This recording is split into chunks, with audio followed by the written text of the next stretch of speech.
algunos conceptos generales del déficit atencional. Ya, primero que todo, tenemos que entender que esta es una condición del neurodesarrollo. ¿Ya?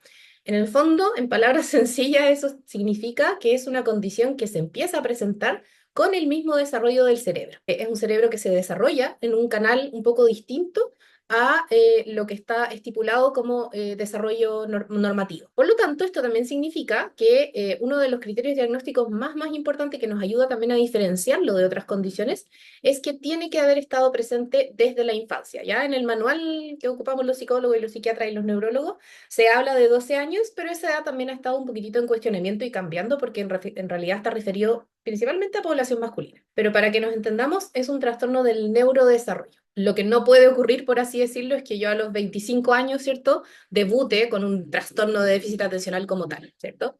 Tiene que haber habido algo de eso en la infancia para poder ser diagnosticado de esa manera. Y eso se va evaluando bueno, con información, con entrevista en profundidad, etcétera. Luego también es muy importante que saber que el déficit atencional no hay una causa única, ya no hay algo que nosotros podemos decir, esto genera el déficit atencional, ¿cierto? Tal gen o tal condición o tal cosa. Y la verdad es que hay un concepto que se llama epigenética que tiene que ver que el déficit atencional se presenta o se manifiesta en una persona en una interacción de genes y ambiente. O sea, esta persona tiene que tener de alguna manera algunos genes asociados a la presentación del déficit atencional y también tiene que haber un ambiente que propicie que eso se manifieste. Esa es la epigenética que es importante también poder ir viéndola porque hay algunos factores contextuales o de la vida de la persona que van a promover que este déficit atencional se manifieste o se declare. Otro concepto tiene que ver con que, bueno, antes se pensaba que era solamente infantil, ¿ya? Que en el fondo era una condición de la infancia y que luego eso se finalizaba, digamos, con el desarrollo, con la maduración del cerebro y de las estructuras cerebrales. Sin embargo, ahora se ha visto que en la mayoría de los casos, en el 80% de los casos, hay sintomatología que perdura hasta la adultez y que va cambiando en su manifestación. Bueno, esto de que perdura a la adultez, también es importante saber que el déficit atencional es una condición muy contextual, o sea, va a ir variando en su manifestación a lo largo del desarrollo según las demandas sociales también y contextuales que vaya presentando la persona. O sea, una personita con déficit atencional, por ejemplo, en el colegio, pensemos en una mujer en el colegio, ya las mujeres tienden a tener más de la manifestación inatenta de esta condición, quizás va a estar súper tranquila en clases, quizás va a ser como siempre la que dicen como la pajarona, no pescando mucho en clase y va a pasar piolita, ¿cierto? Adelantemos la vida de esta persona y es mamá.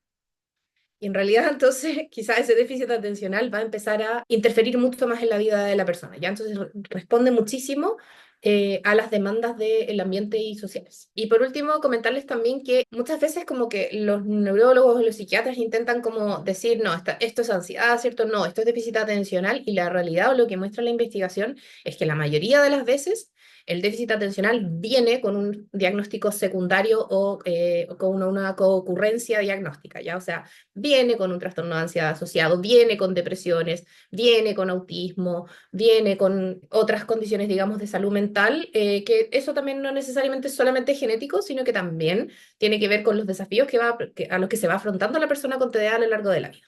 Súper. Algunas cosas importantes de tener en mente para el diagnóstico de déficit atencional. Acá yo les decía que los psicólogos, los psiquiatras y los neurólogos también los podemos meter ahí en el saco. Tenemos manuales diagnósticos donde si la persona cumple con ciertos criterios, podemos decir que tiene tal condición. Para el déficit atencional, de manera muy general, para no entrar tan en profundidad en eso, tiene que ver con conceptos de inatención, o así lo dice el manual por lo menos, inatención, y ahí hay algunas como ejemplificaciones o cosas que le pueden pasar a la persona, como dificultades para sostener la atención en tareas que les parecen aburridas, distracciones frecuentes, etcétera. Luego tenemos el otro componente importante que tiene que ver con la H, ¿sí? Con la hiperactividad y la impulsividad, que los tenemos ahí juntitos, ¿sí?